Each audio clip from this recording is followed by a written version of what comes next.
हुन्छ अब हामी परमेश्वरको वचनमा सुन्छौँ।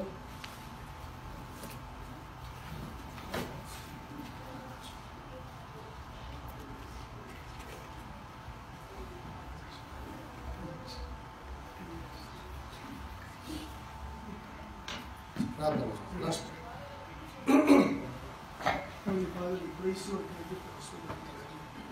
स्वर्गीय परमेश्वर यस समयको लागि आउँछौँ, हाम्रो प्रशंसालाई धन्यवाद चढाउँछौँ। We give you all praise and thanks to you for the wonderful the way in which you have given salvation to each and every one of us.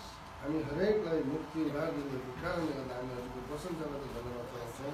We remember at this time the great sacrifice what you have done to save us, Lord. अब ठुलो बलिदान तपाईँले हाम्रो निम्ति हामीलाई बचाउनलाई गर्नुभयो, हामी सम्झना गर्छौँ। We praise you and thank you. हामी तपाईँलाई धन्यवाद चढाउँछौँ। Glorify you, Father, this time. हजुरको महिमा हामी यो समय गर्छौँ। We want you to continue to minister unto us. प्रभु हामी यसो लगातारसँग सेवा गरिरहनेछौँ। Take complete control of this worship time. बाँच्ने बेला माथिबाटको पक्षमा हामीलाई You speak and we will listen to you and we will obey you. माथिबाट हामीलाई प्रकाश दिएर बोल्नुहोस्, हामीले हजुरको आज्ञालाई पालन गर्न सकौँ। We ask this in the most wonderful name of our Lord and Savior Jesus Christ. र यीशुको महिमा अचम्मको नाममा प्रभु चढाउने प्रार्थना चिता सुरु गर्नुहोस्। आमेन।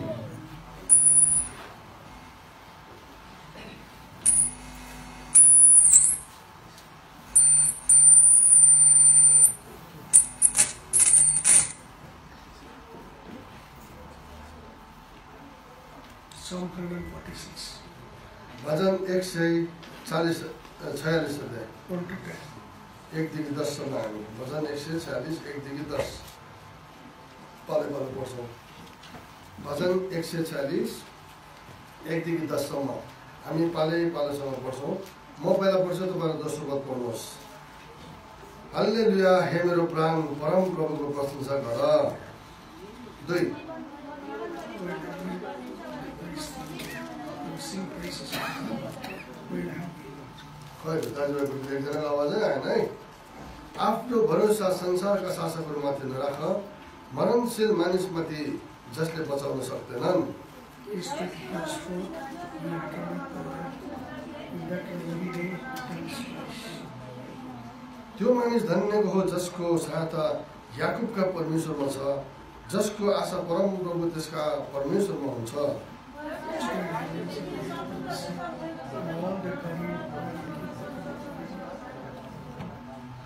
उहाँले अत्याचारमा परेकाहरूका पक्षमा न्याय दिनुहुन्छ र धोकाहरूलाई भोजन दिनुहुन्छ। परम प्रभुले कैदीहरूलाई मुक्त गरिदिनुहुन्छ।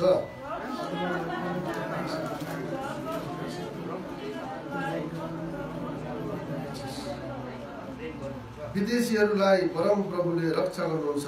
अनाथ र विधवालाई उहाँले सम्हाल्नुहुन्छ र दुष्टहरूका युक्तिहरू उहाँले विफल पार्नुहुन्छ।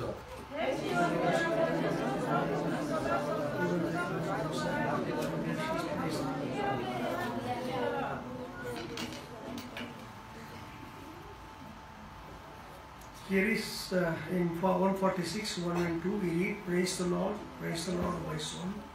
While I live, I praise thee, Lord. I will sing praises unto my God, while I have any being. यहाँले हामीले हेऱ्यौँ, परमेश्वरको प्रशंसा गर भनेर यहाँनिर हामीले हेऱ्यौँ। म जीवनभरि परमप्रभुको प्रशंसा गर्नेछु र म जीवित रहन्जेल मेरा परमेश्वरको स्तुति म गाइरहनेछु भनेर हामीले हेऱ्यौँ। Here, praise is here, it is an adoration towards our Lord Jesus Christ. यो चाहिँ एकदम सर्वशक्तिमान प्रकारलाई उच्च स्थानमा चढाउने जुन हामीले यो उपासनाको कुरा हामी हेर्छौँ। Here we all have come here to appreciate our Lord for the great sacrifice what He has done on the cross. यहाँले हामी परमेश्वरले आज हाम्रो निम्ति क्रुसमा प्रभुले के बलिदान गर्नुभयो त्यो कुरालाई चाहिँ आज हामी एकदम ध्यान दिएर हेर्नुपर्ने छ। We call this time as worship, praising God. अहिले हामीले जुन समय लिएको छौँ यसलाई चाहिँ उपासना भन्छ, जसले परमेश्वरको प्रशंसा गरिन्छ। In Psalm 9, first verse, it says, O Lord, I will praise you with all my heart and tell everyone about the marvelous things you do. यहाँनिर हामीले भजन सङ्ग्रह 9 मा हेर्छौँ, परमेश्वर पिता म तपाईँलाई धन्यवाद दिन्छु अचम्मको कामहरू जो मलाई गर्नुभयो त्यसको लागि म हजुरलाई धन्यवाद चढाउँछु भनेर हामीले हेर्यौँ। Here the psalmist again says, I will praise you with all my heart. यहाँनिर भजनकर्ताले भन्छ अझै पनि म तपाईँको पूर्ण हृदयले म तपाईँको प्रशंसा गर्छु भनेर। And we also praise him for the wonderful divine nature what he was having. जुन परमेश्वरको अचम्मको यो स्वर्गीय जुन स्वभाव छ यसको लागि आज हामीले परमेश्वरको प्रशंसा गरेको त्यहाँ देख्छौँ। And whatever the inward attitude becomes outward expression. भित्र जे छ त्यो कुरा बाहिर निस्किन्छ। यस प्रकारले चाहिँ हामीले परमेश्वरको प्रशंसा गरेको हामी देख्छौँ। When we praise God, we help ourselves by expecting our awareness of who He is. आज हाम्रो हृदयबाट जुन परमेश्वरलाई एकदम चाहना गरेको र को उहाँ चाहिँ को हुनुहुन्छ भन्ने कुरा हामीले देख्छौँ र त्यस प्रकारले हामीले उहाँको प्रशंसा गर्छौँ। In each psalm we read about an attribute or the characteristics of our God.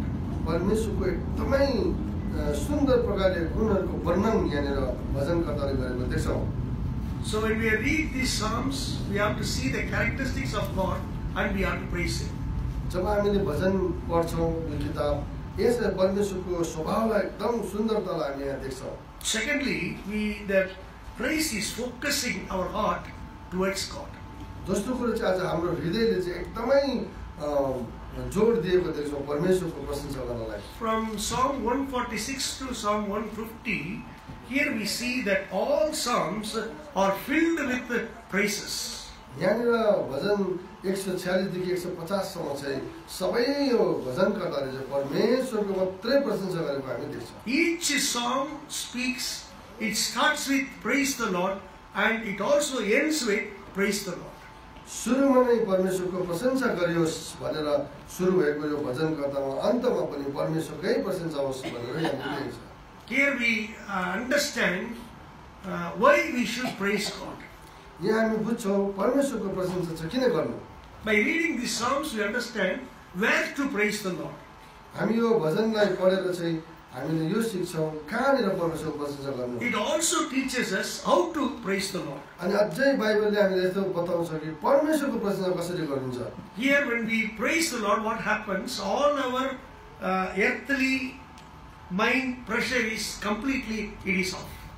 जब हामी परमेश्वरको उपस्थितिमा आउँछौँ शारीरिक विचारहरू संसारका यो पृथ्वीका कुराहरू सबै मेटिनुपर्छ। No shortcomings here when we worship God.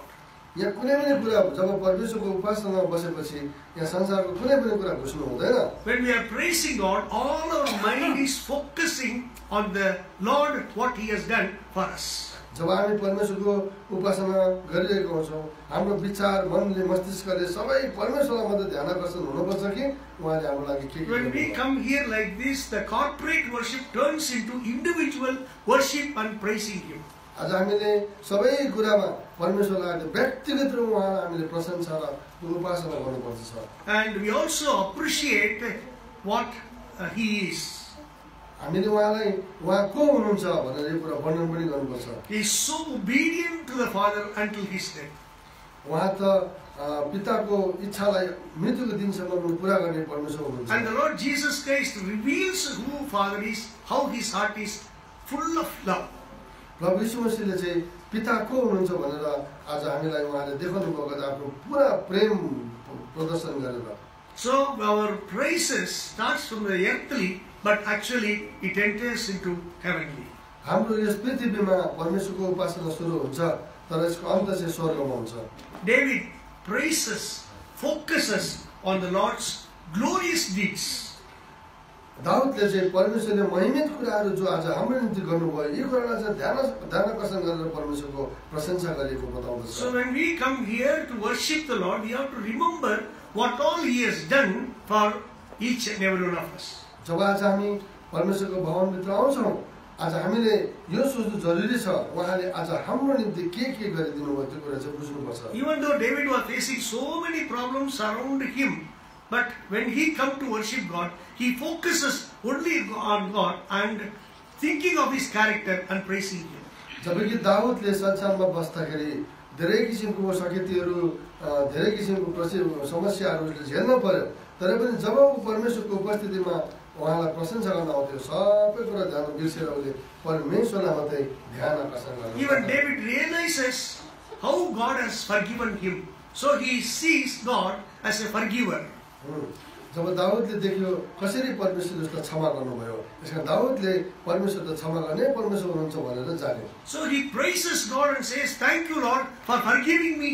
यसैकारण उसले आफ्नो प्रशंसाहरूमा प्रभु धन्यवाद हजुरलाई मलाई तपाईँले माफी दि क्षमा गर्नुभएकोमा भनेर भनिएको छ So we also, when you are praising God, we have to say His character and we have to see what the deeds He has done to us. जब हामी पनि यसरी प्रशंसा गर्न आउँछौँ उहाँको आज चरित्रलाई याद गर्नुपर्छ र उहाँले हाम्रो निम्ति के गर्नुभयो त्यसको लागि धन्यवाद चढाउनुपर्छ Our Lord not only forgives us, He also heals us.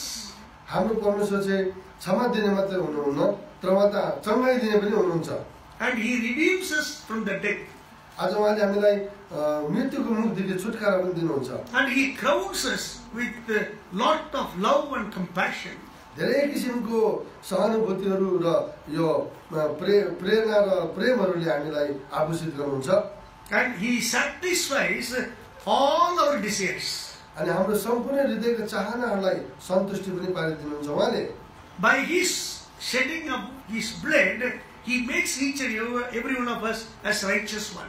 आज उहाँले बगाउनु भएको अनमोल रगतको कारणले गर्दाखेरि आज हामी प्रत्येकलाई उहाँले एकदम धर्मी पनि बनाउनु भएको छ So we see in Psalms all the deeds of our Lord